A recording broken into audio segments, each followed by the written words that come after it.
어느 추운 날 동물병원 앞에서 꿈틀거리는 작은 생명체. 얼핏 보기에도 위태로워 보이는 상황. 제대로 영양분을 섭취하지 못해 털도 많이 빠져있는 상황에 선천적으로 양쪽 앞다리가 모두 없는 이 버려진 아기 강아지의 이름은 그레이시입니다. 꺼져가는 이 작은 생명을 그냥 볼 수 없었던 동물병원의 직원은 그레이시를 데리고 들어와 우선 급한 치료를 해줍니다. 다행히 치료가 잘 끝나서 당장 생명에는 지장이 없었으나 앞으로 어떻게 해야 할지 막막했습니다.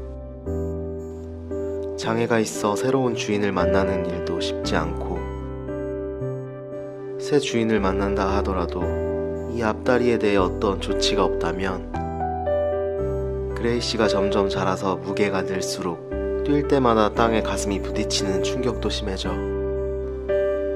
갈비뼈가 부러지고 부러진 뼈가 장기를 찔러서 결국 얼마 못 가 죽을 것이라고 진단했기 때문입니다. 수의사는 어떻게든 작은 그레이시에게 도움을 주기 위해 병원에서 보살피며 꾸준히 입양 공고도 올리는 등 최선을 다했지만 장애가 있는 버려진 강아지에게 선뜻 입양을 희망하는 사람은 없었습니다. 결국 이 아이를 포기하려던 순간 우연히 신문기사에서 돌연변이 강아지를 돌봐주는 지역 구조단체가 있다는 기사를 보게 되었고, 수의사는 곧장 연락을 해서 도움을 요청했습니다. 다행히 그곳에서는 그레이시를 따뜻하게 받아주었고, 며칠 후 단체의 대표인 털리가 그레이시의 입양을 결심했습니다. 털리의 집에는 이미 다리가 3개뿐인 강아지와 뒷다리가 모두 마비된 강아지도 있었습니다. 그들은 그레이시가 마치 형제인 것처럼 보살펴 주었고, 그렇게 사랑을 받으며 즐거운 시간을 보냈습니다. 하지만 아직 가장 큰 문제가 남았습니다. 하루가 다르게 자라나는 그레이시를 보며 그녀의 걱정도 점점 늘어났습니다. 그레이시는 불편한 것보다도 갈수록 통증이 커져갔기 때문입니다.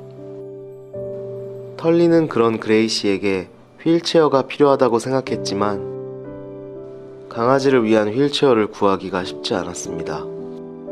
그때 마침 자원봉사자 중 12살 소년 딜런이 레고를 만드는 것을 보고 그녀는 레고로 그레이시의 휠체어를 만들어 달라고 딜런에게 부탁을 했습니다. 평소 레고를 갖고 노는 것을 좋아하던 딜런은 자신이 그레이시에게 도움이 될 수도 있다는 생각에 기뻤습니다. 그는 그레이시를 위해 정성껏 휠체어를 만들어 나갔습니다. 그렇게 꼬박 2주가 걸려 드디어 휠체어가 완성이 되었습니다.